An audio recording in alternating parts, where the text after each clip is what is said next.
What's going on, everyone? Welcome back to Hospitality Next. I'm Sal Capizzi, SVP of Growth and Marketing at Tribe. Today, I am joined by the one and only Rik van Leeuwen, VP of Customer Operations at Ireckonu. Rick, welcome to the show.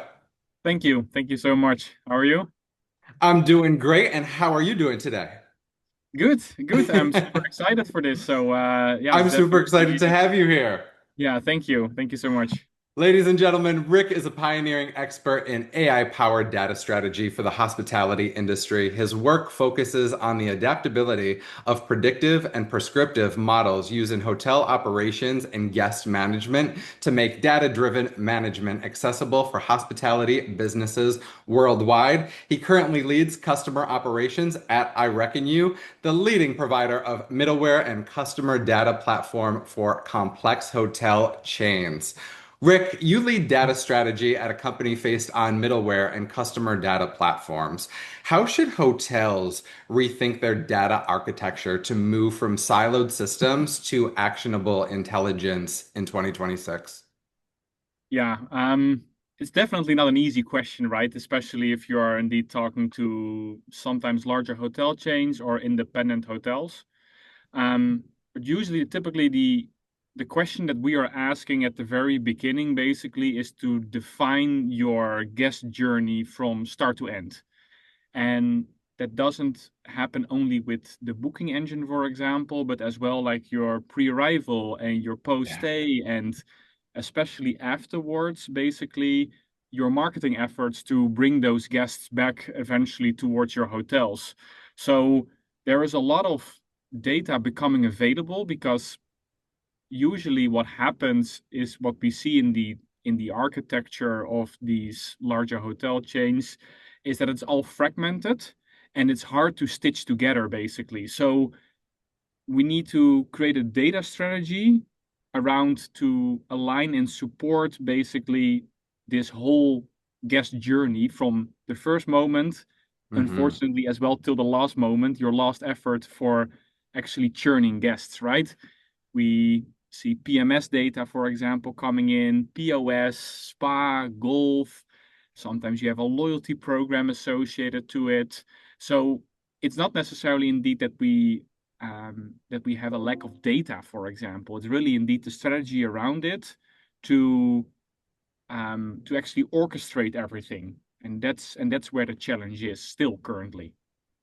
Absolutely. And I feel like in luxury hospitality, the big focus is knowing your guests before they even arrive on site. So getting as much data into your systems for not only to create an exceptional guest experience, but to for marketing efforts, for sales efforts, to know what preferences your guests want before they even step foot on the property. Is that something that you align with as well? Yeah, definitely. We see some different use cases indeed before the guest is actually arriving to property, that they're already starting build like a full profile actually before your first actual stay. Um, it can already be during the booking engine on what you clicked on and what you selected, and really taking that into account from, for example, the extra service that you pick, eventually translating that already to interests. So you can already do that. As well as eventually with your pre-arrival email, for example, you can already ask like a one or two question towards the guest here on what their interests and what their preferences actually are. And with that, you can really see that indeed building up this profile becomes so essential into basically the strategy indeed that you are having, because unfortunately we also have turnover of personnel, right? And then what is left is the data still of this guest. And then we are coming back indeed towards how do you orchestrate it, how do you action upon this, and that is becoming so important nowadays. Absolutely. And in your research and real world projects, AI has been used to pinpoint when guests are at risk of churning and what to do about it. How can operators build trustworthy, interpretable AI that staff and guests can rely on? Yeah, most of the research that I've done is indeed how can I interpret basically black box models, as we call it, black box machine learning models here. And It's like a specific term in machine learning and AI that it is extremely difficult to understand how a certain risk is being calculated. Uh, Uh, h- However, if we can shift it basically from black box towards white box, and that's the other side of things, basically, where we then say we do not see a probability of not arriving towards the hotel, but a guest hasn't stayed in 14 months, for example, and that is something all of a sudden that um, a hotel operator can action upon instead of seeing a probability to churn, a risk of churning. So it's basically the shift that you are making here between prediction and prescription, right? So you predict the churn risk. However, you want to recommend the next best action that you can take for this particular guest. And that's basically the action that you then take is more from an operational point of view, including what does your brand want to serve the guest and how you would like to treat the guest, basically. And that's where the differentiation is in what basically hotels are building up around their data strategy. yeah, I couldn't agree. I couldn't agree more. Middleware and CDP tech promise one golden guest profile, but hotels often to struggle to implement it. What are the biggest practical barriers, and how should leaders overcome them? Um, it's it's always a very interesting question. Yeah. Usually, usually we also, as Ireckonu, we are asking the question, where does your profile live? Where does your guest profile live?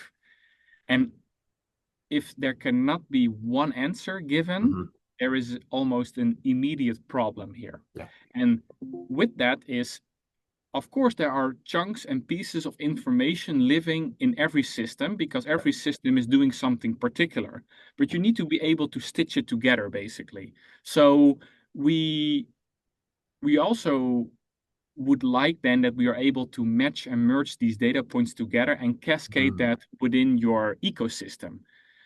It can be that a part of your profile is coming from the PMS, and Yep. another part is coming from a spa system, for example, right? Yep.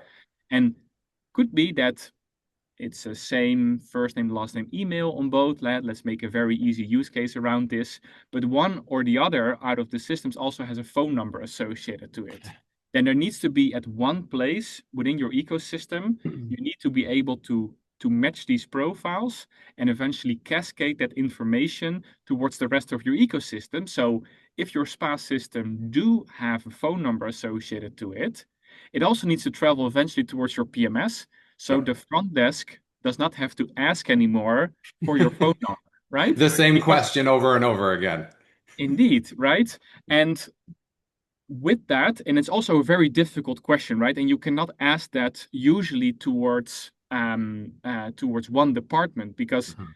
then the next question actually arises. If you can pinpoint where your profile is actually living, Mhm. who owns the profile in your hotel chain? Is that Yep. operations? Is that your marketing department, for example, or is it your IT? And Yep. those are already indeed, there needs to be some collaboration on a hotel chain level to really understand where your golden guest profile actually live. And you need to assign parts of the ownership to different departments. And that's basically with this collaboration, with the strong collaboration of the different departments that I just mentioned, basically, you can also build a strong profile because every user within your hotel chain basically is using the profile in a different way. But being combined here, that's where the real power comes from. Absolutely. I couldn't agree more. How many times do we see? I mean, guests are loyal to many brands if it's luxury, if it's, people trying new things. But most of the time, say like a Four Seasons, for example, a guest has been loyal to the Four Seasons brand throughout the past decade of traveling around the world, whether it's for work, leisure, what have you. I mean, those types of brands just know the guests because of that one golden profile. If Amy Jones, let somebody know once upon a time that she's allergic to avocados, do you think Amy Jones every single time wants to let every single staff member know during her, $1,000 a night visit that she's allergic to avocados? So I mean, what you said is spot on for all of the importance of that. Indeed, and it's also that indeed in the case of preferences, it needs to travel from one property Yeah, towards another. And absolutely. you also do not want to lose the data, basically, the moment that you are trying to innovate your ecosystem. Yeah. Sometimes with with changing your data strategy, because it's definitely like a living plan and a living organism that you're trying to execute here, you cannot always stay with all of the same systems eventually, and you are trying to innovate your ecosystem as well. And the moment that you are trying to maybe change or add a new system in your ecosystem, it needs to tie in towards this golden guest profile indeed. And once you've stayed in a restaurant and indeed you Yep. are mentioning saying I am allergic to avocados, I think it's like a very good example actually. When you are staying in London and afterwards in New York, you are Yep. impressed if the waiter comes to you and maybe taps you on your shoulder, not as well towards the entire table, asking, "Are you still allergic to avocados?" But it can be so discreet as well, Yep. right? And that's basically how data is able to support the Yep. level of excellence that hotels want to want to reach basically, and with the service level that they want to achieve. Absolutely. And real-time data should empower teams to act immediately and not just generate reports. What operational changes do hotels need to make today so that data becomes part of daily decision making rather than an afterthought? Yeah. Um, it's also a very interesting question, basically, and we need to shift from reports in general that we have so many of towards triggers. So more of automation rules that we are actually setting up. So instead of having a weekly report that highlights guests that are likely to churn, for example, you can actually say, okay, the moment that there is a certain churn risk appearing for a VIP guest, for example, we want to either trigger an email, or if it is so important, we actually need to call them up, right? If that's eventually the operational procedure that you are trying to implement. Another part could be, and maybe not from a negative side of things when someone is actually churning, but someone is actually arriving. If you have a certain RFM model implemented within your hotel chain, and you know that the high value guest is actually arriving, you want to Mhm. alert the GM, and the GM Yeah. needs to be in the lobby, for example, to greet this particular guest. So this data that we are so desperately and trying to collect from the guest and stitch it together, we first translate this in more actionable data points that we can trigger flows on. Mhm. And then we are moving indeed more towards workflows around pre-arrival, for example, or guest messaging. And that's basically the shift that we actually need to make as well within hospitality. Instead of static reports, move to automation and workflow triggers. Very well said, my friend. Exceptional answer. Looking ahead to 2027, what's one hospitality data trend that you think is underhyped, and what's one, don't mean to throw you under the bus, that you feel is dangerously overhyped when it comes to guest experience and revenue optimization? Um, I think what is definitely underhyped is that we are still sometimes really think in silos from a property perspective. So how should I operate my property? And we kind of need to step one level higher in really from a brand standard, and how basically you can create a feeling and a memory that goes beyond the property and more towards eventually the entire brand. If we are talking indeed about a Mandarin Oriental, for example, or a Hmm. Montage International that are actually trying to create memories from a brand standard. Yeah. Um, One of the things that um, is definitely overhyped, but we do see great success in there, is that chatbots do not necessarily drive loyalty, for example, but chatbots for your personnel can actually help out. So Okay. it's not necessarily that the guest needs to see this chatbot, but it's more from hotel personnel in getting quick access to what to do next, basically. And that's what we are then going more um, um, towards how fast you can crunch the data. Maybe another thing that is slightly overhyped is um, generic emails with bad data, for example. So we would like to personalize emails, but I'm unsure how often it happens to you, but I think I see at least one email a week in my mailbox that they are trying to replace with my first name, for example. And you see that something in the automation flow actually goes wrong, or they don't have the right data upon me, right? Or you So just get that email that says directly, "Hi, first name," and you're like, exactly. okay. And I think indeed, like if we're talking really about overhype, then we really need to fix the basics and leverage the data before actually thinking about hyper personalization and making Yeah. use of AI in that sense. So really start by the basics on having a very solid customer journey, basically mapped out on a large whiteboard, and that we create brand specific and yeah, and instead of property specific memories in that sense. Absolutely. And I think a lot of brands, a lot of these big hotel and resort brands across the world are trying to make that memorable experience from doing initial research to booking, of course, during the stay, but then afterwards, how did the experience at our property make you feel? Will you be back? Will you visit another property within the portfolio? So what you said is spot on. Thank you.